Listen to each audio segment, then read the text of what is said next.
Сәлеметсің бе балақай? Бүгінгі біздің тақырыбымыз наурыз келді. Көктемнің шуақты мерекелерінің бірі наурыз мерекесі. Көктемнің бірінші айы бізде наурыз. Сол наурыз мерекесі барлық адамға қуаныш сыйлайды. Күн мен түннің теңелетін мезгілі. Тіршілік атаулыға жан бітіп, жер мен көктің арасында барлық тірі ағзалар тіріліп, құстар келіп жылы жаққа, адамдардың барлығы жылы киімдерін киіп, күн жылынып, жер бетіне жасыл шөп шығып, бәйшешек шығып, барлық тіршілік атаулы өзінің тірлігін жалғастырады. Ұйқыдан барлық жан-жануарлар оянатын білесің. Балақай, бүгінгі біздің сабағымыз наурыз келді деген тақырыпта. Наурыз мерекесі тек қана наурыз айында емес, ол сәуірге дейін тойланатын жақсы бір мерекенің бірі. Енді соған тоқталып кетейік. Наурыз мерекесінде ең бірінші өзің суретте көріп отырғандай бізде наурыз десек, киіз үй елестейді, көзімізге бірден. Сол киіз үйдің құрылысымен танысып өтейік.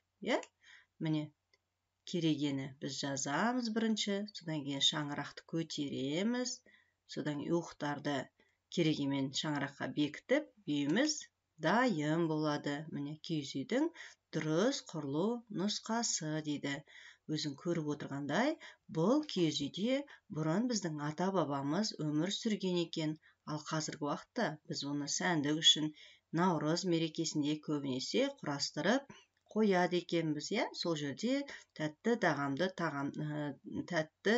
тағамдар таратылады.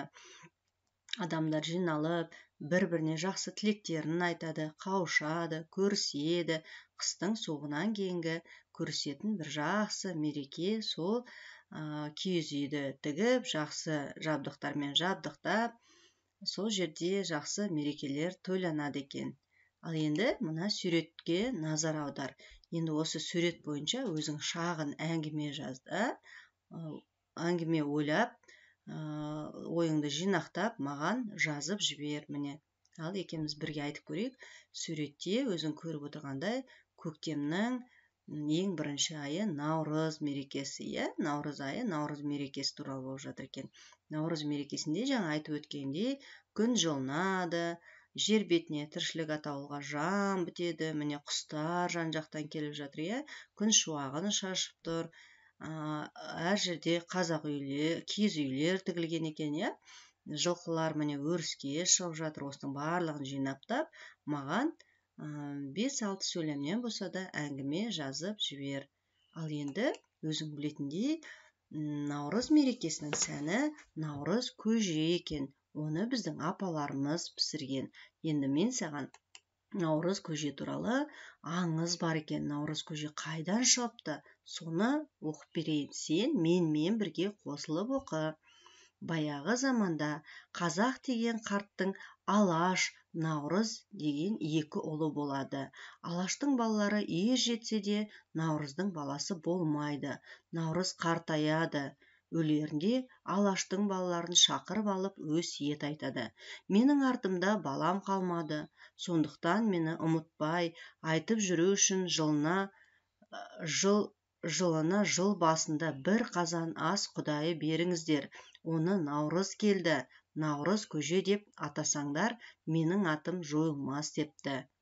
Алаштың балалары наурызды еске сақтау үшін әр жыл басында жер жаңарғанда 9-22 наурыз аралығында садақа көжесін беретін болыпты. Міне, осы күнге дейін мұсылмандар көктемде наурыз келді деп наурыз көже ішетін болыпты.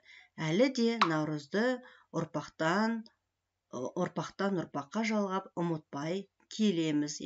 Бізде де қазір наурыз көже пісіріп, көрші-қолаңымызбен жиналып, ағайын туысымызбен жиналып, наурыз көже пісіреді екенбіз. Міне, наурыз көжеге байқағандай, әр түрлі дәмдерді салып, наурыз көжені дәмді етіп пісіреміз. Оған бидайды бөктіріп алып, бір күн бұрын, суық суға қайната отырып бөктіріп, оны дайындайды екенбіз. Содан кейін етті сорпасымен әбден асып, етті пісіріп алып, оған дайын болған бидайымызды, інжу арпасын, күріш, айран, қатық, кей адамдар қамыр қосып жатамыз, барлығын қосып, сөйтіп наурыз көже ішеді екенбіз. Наурыз көже адамға күш қуат береді. Өздерің байқағанда көптеген дәнді дақылдарды, етті, қыстан қалған сүр етті осы наурыз көжеге пісіріп әзірлейді екенбіз. Ал енді балақай, мына жерде наурыз мерекесінде ойналатын ұлттық ойындарды біліп алайық. Қараш, алтыбақан дейді, келесі қыз қуу дейді. Одан кейін көкпар ойыны, арқан тартыс, аударыспақ, теңге ілу. Міне, енді осы ойындардың аттарын сен есіңде сақтап қалды деймін. Енді әрқайсысын сәйкестендіре. Қыз қуу, арқан тартыс, көкпар, алтыбақан. Міне, жарайсың балақай, сен де осылай дұрыс тапты деген ойдамын. Бұларды есіңде сақтап қал. Өйткені сен бұл ойындарды білуің керексің. Әрбір қазақтың баласы өзінің ұлтына тән ойындарды, салт дәстүрді біліп өсуіміз керекпіз. Ал енді балақай, біздің жаңағы киіз үйіміздің суретіндегі мына жерде екі киіз үй берілген екен. Екеуінің айырмашылығын тауып, маған міндетті түрде жазып жібер.